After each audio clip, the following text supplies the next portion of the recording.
Hi guys, welcome back. This is Analyzing Football with Chidimma, and yes, this is match week 5 of the Premier League. You guys know it's already moving on. I can't believe it's already match week 5. So let's delve into what happened in this match week because it was filled with drama. First off, let's give it up for Arsenal. For Arsenal, guys, it's not easy to play 10 men against 12 men, if you know what I mean. The 12th person in that particular game is the referee. He was doing the most, but it's all right. So first I want to start with the elephant in the room, which is the red card given to Leandro Trossard. I keep saying it that it's one thing for a player to be good, but it's another thing for the player to be disciplined. This is a problem that discipline could have solved. Now, the same Thomas Partey actually had the same yellow, but played the entire 90 minutes without getting the second. So if you had reasoned that, okay, look at the kind of red, the second yellow that was given to Declan Rice before, why, and you're already on another yellow, why would you kick the ball away at that time? Why?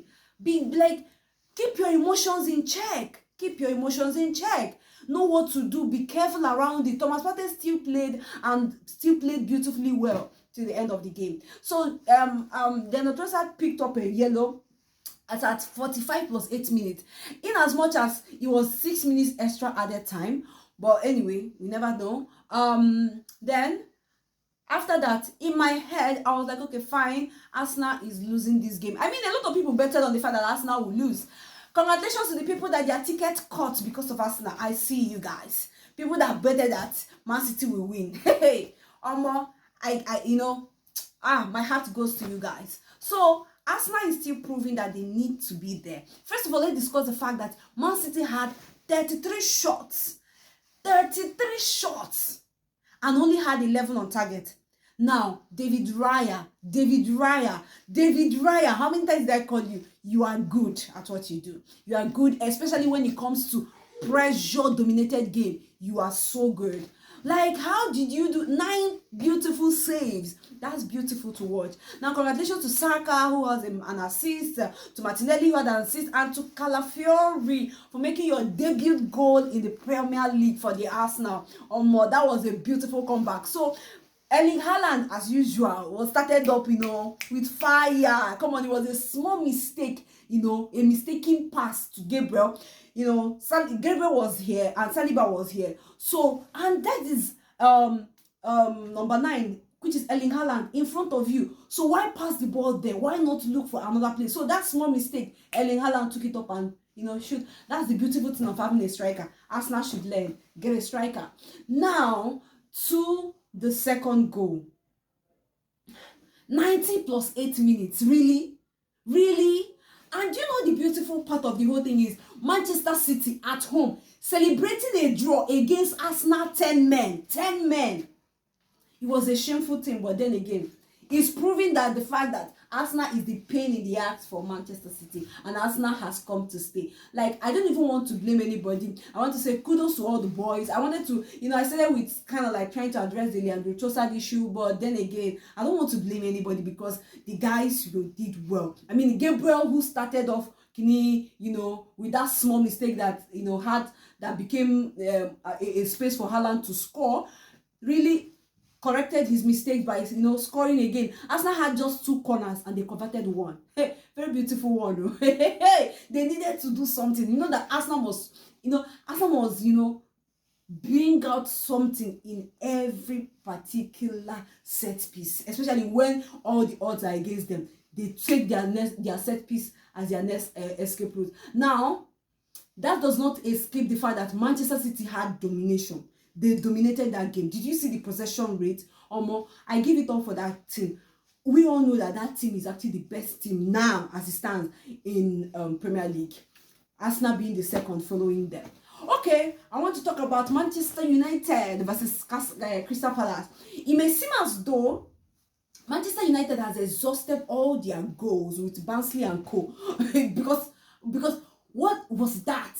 Like, what was that I watched? How did that match actually end at 0-0? Like, Manchester United, how? Anyway, it was a beautiful match. Manchester United had beautiful run. They did well. I can't even blame them. They did well, but it wasn't just their game, and I don't want to talk too much about it. I mean, they hit the bar twice. I don't want to talk too much about it. And then I think Eric Ten Hag needs to be questioned. Is he really a United fan or not? Because I think that guy is the problem.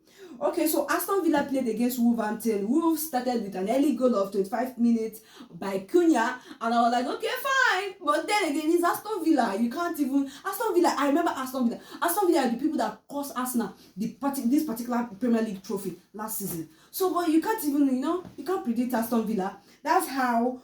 Before you know it, Oli Watkins made a comeback. Konsa scored. Duran scored. It was a beautiful one. Aston Villa had possession. I mean, 54% possession. That's quite good, They had 9 shots while Wolverhampton had 10 shots.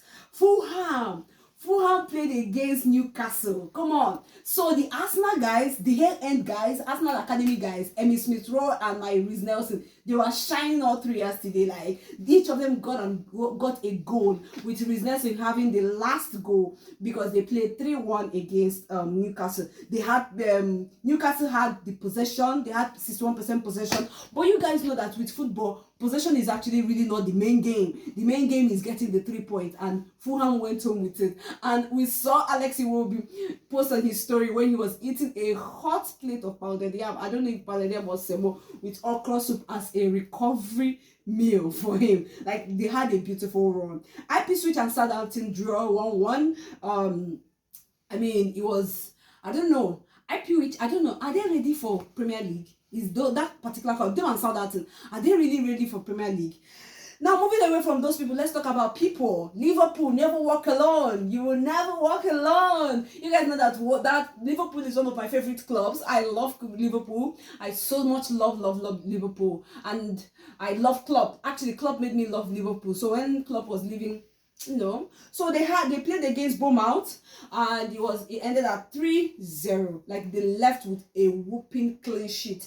Now, it was people that were on the score sheet was Diaz, News, and the News got 2, and then Diaz got an early goal of 2 minutes. Now, they had possession. Obviously, you expect Liverpool to have possession. They had possession, 59% possession, about 554 passes and all of that. They had 19 shots. The same with Newcastle, Bournemouth. Bournemouth had also 19 shots, but 13 of that shot, 19 shots, were on target for Liverpool, and 6 of those shots were on target for Bournemouth.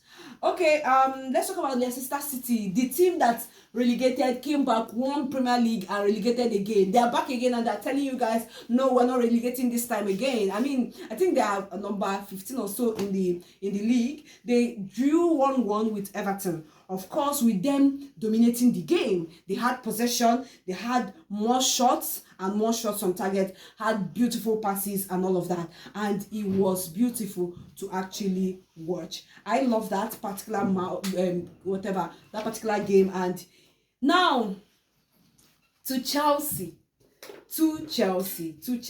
Hey, see, what I think is this: if Nicholas Jackson will continue to score, please, Mikel Obi, continue talking about Nicolas Jackson, because I think Mikel Obi talking about Nicolas Jackson, always throwing jabs at him, is making him produce something, because man came out with a brace in that particular game. It was 3-0 and it was beautiful to watch. Chelsea had possession and everything. They had possession, had a very great, they had 50 shots. That's so unlikely with this game. I mean, and it wasn't even at home. They went to these people's to Westham. They went to Westham Stadium to come play. It wasn't even at home. It wasn't at Stamford Bridge, and they came out with a whooping 3-0, like 3-0. So it was beautiful to watch. So today, Brentford Nottingham Forest was 2-2 today, with Nottingham Forest also getting a particular red card. It's like as if he's moving red cards today for the Premier League people. They are just sharing red card anyhow they like. Now Nottingham Forest got a red card at the 83rd minute, and they defended the game to the end, because, I mean, you can't tell, they actually got their first goal with a penalty, and then Brighton came in with an equalizer, and then also another one. The game was going 2-1 before Nottingham Forest equalized. After the equalization, red card at 83 minutes, and whoop, they had to defend, and they defended well, because the game now ended at draw, and it was beautiful also to watch. So that is it let it be on record that Manchester Arsenal actually sat on top of the league today. As at around 6:30, Arsenal was sitting pretty well on top of the table. So as it stands now, Manchester City is still on top of the league with 13 points, and then followed by Aston Villa and all of that. And Arsenal is fourth on the league. I mean, Arsenal, Liverpool, is Manchester City, Liverpool, Aston Villa, Liverpool, and Arsenal. So who do you predict is going to, is it team 115 charges, or who do you think will win? What's your prediction about this particular Premier League? I feel like this season might be Arsenal season after all, with their performance, today, they are assuring me that they can defend this particular league. I will see you all in the next one. Please do like, subscribe, and share, and please put your comment in the comment section. I would like to know what you think about my analysis, where you think I'm wrong, where you think I'm right, your own opinion. Let's learn from each other, and I would appreciate your feedback. I will see you all in the next one. Bye.